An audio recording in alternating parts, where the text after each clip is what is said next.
सोलापूरकर, कोराटकर आणि त्यानंतर औरंगजेबाच्या कबरीवरून नागपुरात घडलेल्या हिंसाचाराची घटना ताजी असतानाच आता अहिल्यानगर जिल्ह्यातील राहुरी तालुक्याचं वातावरण दूषित करण्याचा प्रकार समोर आलाय।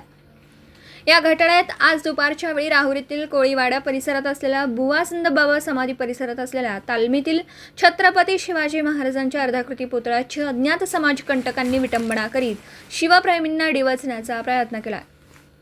सदरचा प्रकार समोर आल्यानंतर संतप्त शिवप्रेमींनी अहिल्यानगर मनमाड महामार्ग तब्बल 3 तास रोखून रस्त्यावर टायर जाळून रस्ता रोखून धरला होता।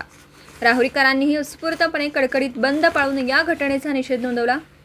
सद्यस्थितीत राहुरी शहरात तणावाचं वातावरण असून पोलिसांकडून गुन्हा दाखल करण्यात आला। पोलीस अधीक्षक राकेश शेवला यांनी राहुरीत भेट दिली असून लवकरात लवकर सर्व आरोपींना अटक करण्याचं आश्वासन दिलंय। तर येत्या 2 दिवसात त्याच परिसरात दुसरा पुतळा उभारणार असल्याची घोषणा आमदार शिवाजी कर्डिले यांनी केली आहे। ही घटना समजताच राहुरीचे तरुण नेतृत्व हर्षदादा अरुण तनपुरे, राहुरीचे आमदार शिवाजी कर्डिले व अरुण साहेब तनपुरे यांनी तातडीने आंदोलनस्थळी धाव घेऊन संतप्त शिवप्रेमींची भेट घेतली आहे व घटनेचा निषेध नोंदवला। यावेळी त्यांनी पोलिसांना तातडीने सखोल तपास करून दोषी असलेल्या सर्व आरोपींना तत्काळ अटक करण्याच्या सूचना दिल्या। या घटनेनंतर राहुरी शहरात तणावाचं वातावरण निर्माण झालं असून पोलीस अधीक्षक राकेश शेवला यांनी राहुरीत धाव घेत परिस्थिती नियंत्रणात आणण्याचा प्रयत्न केला।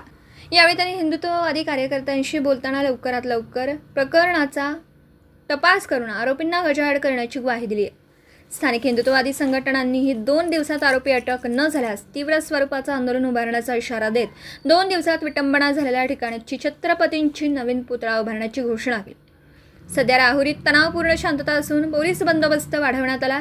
दीपक साळवेसह न्यूज 14 राहुरी। हात जोडून तुम्हाला जेवढं तुमची भावना आहे तेवढ्याच भावना आमच्या पण आहे। काय आम्ही तुमच्या भावनेच्या विरोधात वेगळं नाही आमची भूमिका। आम्ही काय कोणाला पाठीशी घालण्यासाठी राहिलो नाही। आम्ही तुमच्या आधी पुढे होऊ आणि मग तुम्हाला सांगू का आमच्या मागे या। साहेब तुमचा एक शब्द आणि मला साहेब एक शब्द मग आम्ही ते तुम्हाला हेच सांगतो। परत जे तिकडे मुलं गेलेले